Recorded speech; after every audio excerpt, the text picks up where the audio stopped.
Ito ang latest chika mga kamarites. Isang aktor ang nakapagsabi kung gaano kamahal ni Donnie si Belle. Kung gaano ito nag-e-effort kahit magkalayo sila.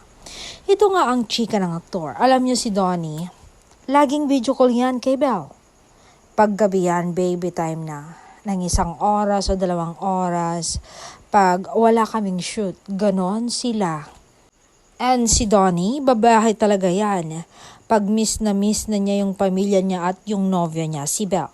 Yung niyayakap lang siya and bukas balik taping siya ulit. Ganon niya kamahal si Belle.